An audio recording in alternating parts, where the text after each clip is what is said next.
Shopping करते हैं? मुझे तो बहुत पसंद है। कुछ इशारा मिला, कुछ हिंट मिला? जी हाँ, आज का हमारा सेशन एक ऐसे करियर के बारे में जिसमें कि खरीदना एक बहुत ही इंपॉर्टेंट रोल प्ले करता है।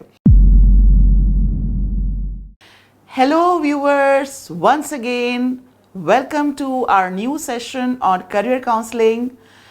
I am Richa Ghai from OLE Online Learning with Experts, India's only platform where you get solutions related to all your queries and problems related to education and career. So, whenever I go shopping, I always request one of my friends to accompany me. Why? Because I find that she is very good at purchasing things. The career I'm talking about is that of a purchasing officer. Let's now start with the introduction of who is a purchasing officer, what does he or she do, what is the job description, skills, responsibilities, and qualification needed to become a purchasing officer. आप देख पा रहे हैं, बहुत clear है कि ये profile, ये करियर बना ही है पब्लिक स्पीकिंग के फाउंडेशन पे, विच मीन्स पब्लिक स्पीकिंग तो बिल्कुल ज़रूरी है इस जॉब के लिए। पर other than that, what are the other requirements? We will discuss all those requirements and skills in the coming discussion. So starting with job description. क्या है परचेजिंग ऑफिसर का जॉब? करते क्या हैं ये? Purchasing officers buy products for resale by their employer or service to be used by their employer on an enterprise level. ये वो आम रेगुलर शॉपिंग नहीं है जो हम जिंदगी में करते हैं रोजमर्रा की, लेकिन हाँ, खरीदारी तो है, परचेजिंग तो है, बल्क में, होलसेल में। किन के लिए? आपके जो एम्प्लॉयर हैं, आपकी जो कंपनी है जिसमें आप काम करते हैं, क्योंकि बहुत सारी ऐसी फैक्ट्रीज हैं, ऐसी इंडस्ट्रीज हैं जिनमें रॉ मटेरियल की ज़रूरत होती है, पार्ट्स की ज़रूरत होती है, जिसको कि जोड़ के, जिसको कि यूज़ करके वो अपना प्रोडक्ट बनाते हैं।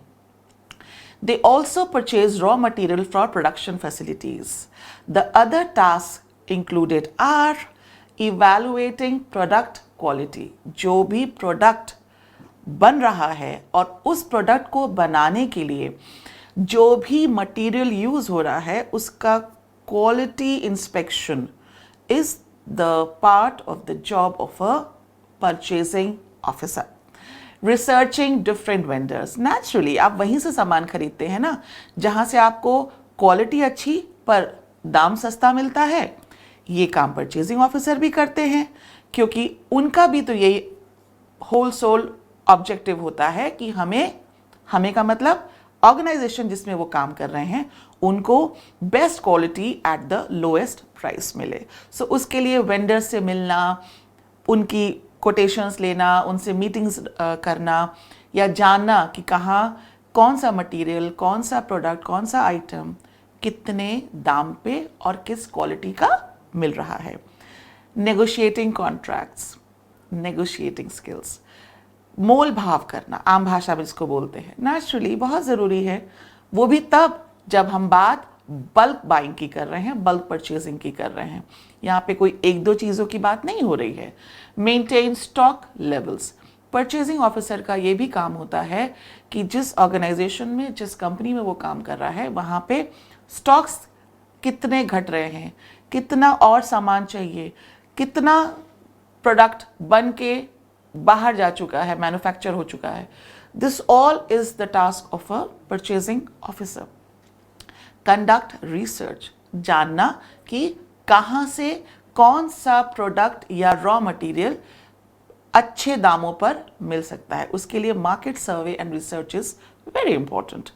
Interview prospective suppliers. इंटरव्यू से यहाँ पे मतलब वही मीटिंग से है, फ़ोन कॉल करके मीटिंग अरेंज करना, फिर फिजिकली वहाँ जाना एंड देन डिस्कसिंग, नेगोशिएट करना, ये सब परचेजिंग ऑफिसर के काम होते हैं। और ये एरिया क्या होता है वर्क का? कौन कौन सी ऐसी इंडस्ट्रीज हैं जहां पर कि परचेजिंग ऑफिसर का करियर अगर आप चुनते हैं तो आप वहां पर काम कर सकते हैं? Let's understand. Manufacturing industry, wholesale trade, retail trade, इनमें परचेजिंग ऑफिसर्स की रिक्वायरमेंट बहुत ज़्यादा होती है। Purchasing officer usually works in an office setting. इनका काम ऑफिस के अंदर से ही होता है, but periodic travel to suppliers sites and vendors meetings is required. Obvious सी बात है कि आप सिर्फ ऑफिस के अंदर बैठ करके खाली फ़ोन कॉल के थ्रू आप अपनी डील स्ट्राइक नहीं कर सकते हैं। आपको फिजिकली जाना ही होगा सप्लायर्स की साइट पर, मीटिंग्स कंडक्ट करनी ही होंगी। Success in this position requires strong organisation and communication skills. Communication skill का होना सिर्फ किसी जॉब के लिए नहीं, एज योर करियर कोच मैं आपको अक्सर बताती हूँ कि कम्युनिकेशन स्किल्स अगर आपकी अच्छी हैं, इंटरपर्सनल स्किल्स अगर आपकी अच्छी हैं, तो सिर्फ प्रोफेशनल ही नहीं, आपको पर्सनल लाइफ में भी बहुत सक्सेस मिलता है। ट्राई करके देखिएगा। अपनी कमियों को आप निकालिए, अपना कम्युनिकेशन एनहांस करिए, इम्प्रूव करिए, पॉलिश करिए, and then see the difference, you remember me then. अब टास्क एंड ड्यूटीज़ क्या होती हैं परचेजिंग ऑफिसर की? Researching suppliers, comparing and evaluating supplier offers. भाई नेचुरली हर कोई चाहता है कि उसका सामान बिके। वो आपको कांटेक्ट करेंगे, आपको रेट्स बताएंगे, आपको कोटेशंस देंगे, उनसे डिस्कस करना है कि क्या ऑफर, क्या डिस्काउंट आप प्रोवाइड कर सकते हैं। Negotiating contract terms and pricing, भाई कितने पीरियड में कितना मटेरियल, कितना माल आप पहुंचा देंगे, क्या प्राइसिंग होगी, क्या पैकेजिंग होगी, क्या ड्यूरेबिलिटी होगी। These things are also discussed by the purchasing officer. Tracking orders and ensure smooth delivery. आपने ऑर्डर प्लेस कर दिया, कितने दिन लगेंगे, कौन सा मोड ऑफ ट्रांसपोर्ट यूज होगा, कैसे सामान लोड अनलोड होगा, ये सब चीज़ें भी आपकी ही रिस्पॉन्सिबिलिटी के तहत आती हैं। Assessing and monitoring the quality of products, पूरी जिम्मेदारी अगर आप देखें ना तो परचेजिंग ऑफिसर के ऊपर ही है। आपको एसेस करना है टाइम ऑफ सप्लाई, कब डिलीवरी हो रही है, क्वालिटी क्या है प्रोडक्ट की, प्राइसिंग क्या है, रेट क्या फिक्स हुआ, ऑफर, पूरा जो एक डील है ना परचेजिंग की, खरीदारी की, वो आपके कंधों पे है। It's a job that needs you to be a very, very responsible person. And I'm sure that you are. Entering data into order portals and customer relationship management systems. Data entry भी आप ही का काम है. फिर monitoring stock levels, placing orders as needed. Placing orders as needed, भाई ज़रूरत के हिसाब से ही आप सामान मंगवाएंगे ना, ओवर स्टॉकिंग तो आप करेंगे नहीं, तो कब कितनी ज़रूरत है, कितना ऑलरेडी स्टॉक अवेलेबल है, उसको देखते हुए एक नया ऑर्डर उसी वेंडर को देना है या वेंडर चेंज करना है, ये सब भी आप ही का काम होगा. Coordinating with warehouse staff to ensure storage requirements are met. Working within set budget. अब आपको आपके एम्प्लॉयर ने, आपके बॉस ने एक बजट दे दिया है, नेचुरली आपको उसी के तहत आपको डील स्ट्राइक करनी है, उसके बाहर आप नहीं जा सकते हैं. Coordinating logistics. घर में भी तो होता है ना, मम्मी ने कह दिया देखो भाई इतने में ये सामान ले आना, पिछली बार तुम बहुत महंगा लाए थे. तो बजटिंग और कोऑर्डिनेटिंग लॉजिस्टिक्स जो होता है ना, वो भी परचेजिंग ऑफिसर की ही रिस्पॉन्सिबिलिटी के अंडर आता है. रिक्वायरमेंट्स. क्या क्या रिक्वायरमेंट्स हो सकती हैं परचेजिंग ऑफिसर बनने के लिए? Bachelor's degree in business administration, logistics और अ रिलेटेड फील्ड में be required. Previous experience in a similar position. Experience अगर नहीं भी है आपके पास, so don't get disheartened, because this job can be taken up by a fresher also independently.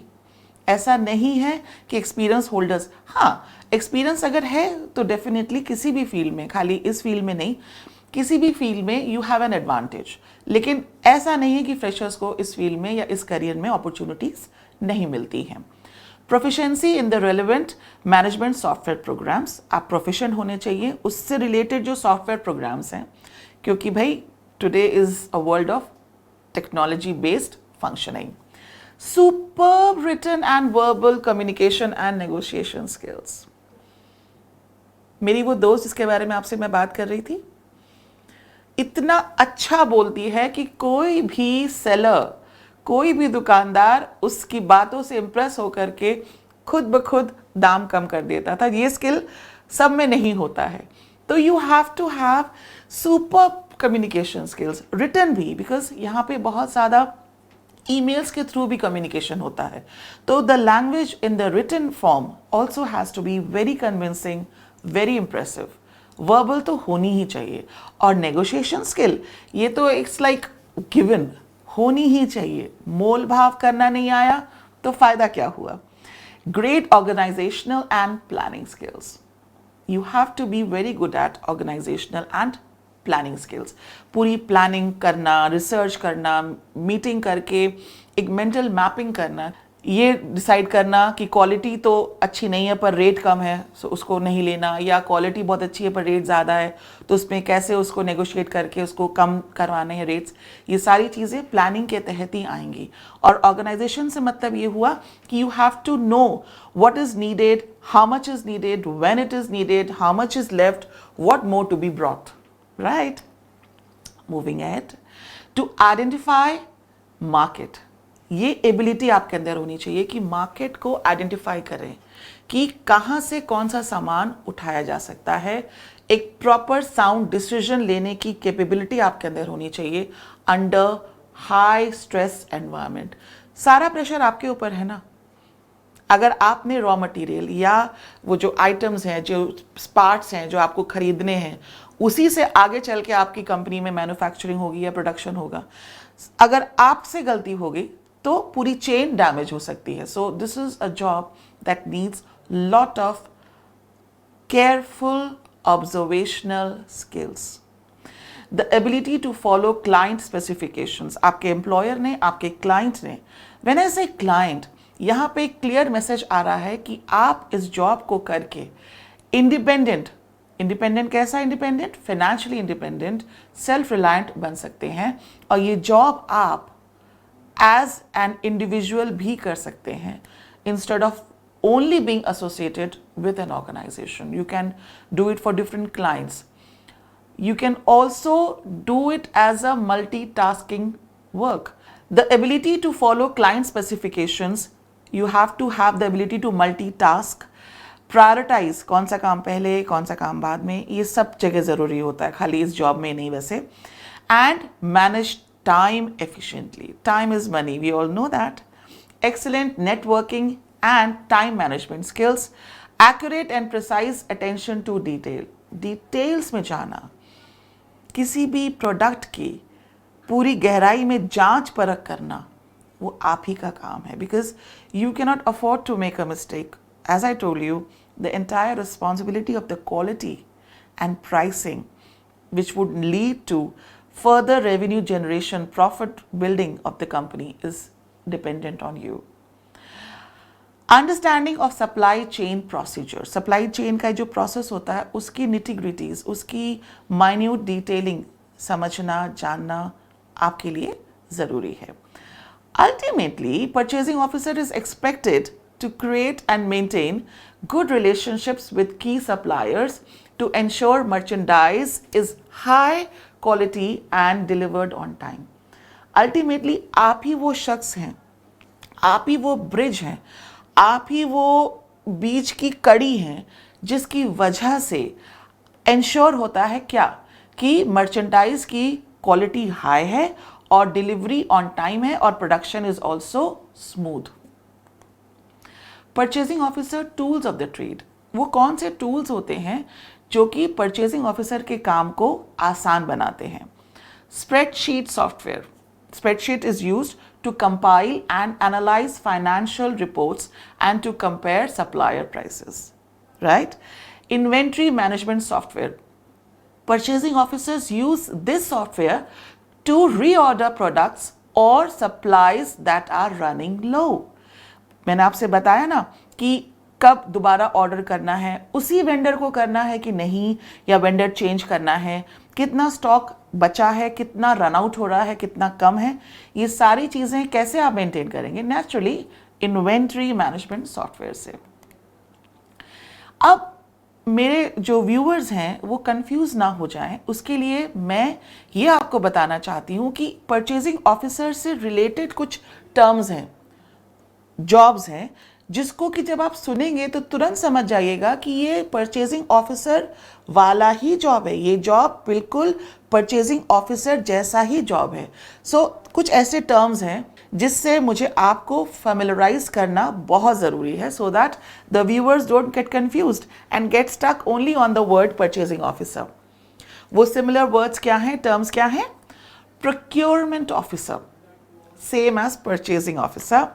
Purchasing manager, officer, manager, same. Logistic coordinator, logistic manager, purchasing agent, purchasing assistant, purchasing specialist. नाम अलग अलग हैं लेकिन responsibility और job description सबका एक ही है, and that is of a purchasing officer. अब आपका मन किया कि चलो एक वांट निकली है, एक वैकेंसी है परचेजिंग ऑफिसर बनने की और मुझे बनना है, तो आप एक प्रिपरेशन करेंगे, आप रेज्यूमे बनाएंगे, अपना सीवी बिल्ड करेंगे और आप तैयारी करेंगे किसकी? इंटरव्यू फेस करने की। तो यहाँ भी तो मेरी रिस्पॉन्सिबिलिटी है ना, as your career coach, to tell you what probable questions can be asked to you and why the interviewer is asking those questions. उसका मकसद क्या है वो questions को पूछने के पीछे। A supplier you have used for years suddenly becomes unreliable. What do you do? आप क्या करेंगे अगर आपका एक सप्लायर जिससे आप सालों से सामान ले रहे हैं वो अचानक आपको लगता है कि उस पर आप भरोसा नहीं कर सकते हैं? आप क्या करेंगे तब? ये सवाल इंटरव्यूअर आपसे पूछ सकता है। वो आपके अंदर क्या देखना चाह रहा है? वो देखना चाह रहा है कि आपके अंदर की इंटरपर्सनल स्किल्स कैसी हैं और आप एक डिफिकल्ट डिसीजन, क्योंकि वो सप्लायर आपका लंबे से आपका एसोसिएट रहा है, उसको चेंज करने का डिसीजन जो कि डिफिकल्ट है, अंडर प्रेशर कैसे लेंगे भी या नहीं लेंगे। तो ये आपके अंदर झांक करके आपके अंदर वर्किंग अंडर प्रेशर चेक कर रहा है। वो ये चेक कर रहा है कि आप इसका जवाब कैसे स्मार्टली दे सकते हैं। घबराइएगा नहीं इस सवाल से।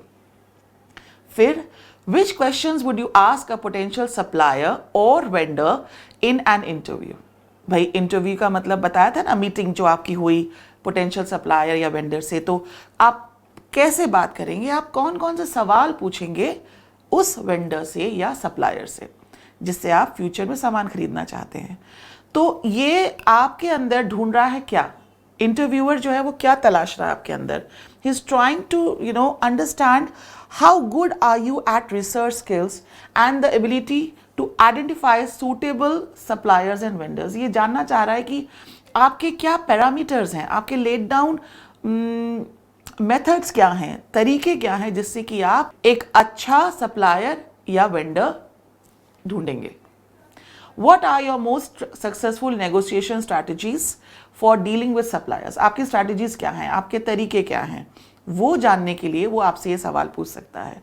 वहाँ वो क्या देखना चाह रहा है कि आपके अंदर negotiation skills कैसी हैं, आप कौन से words, कौन सी language, कौन सी टोन में बात करते हैं, ये सब कुछ कम्युनिकेशन के तहत आता है।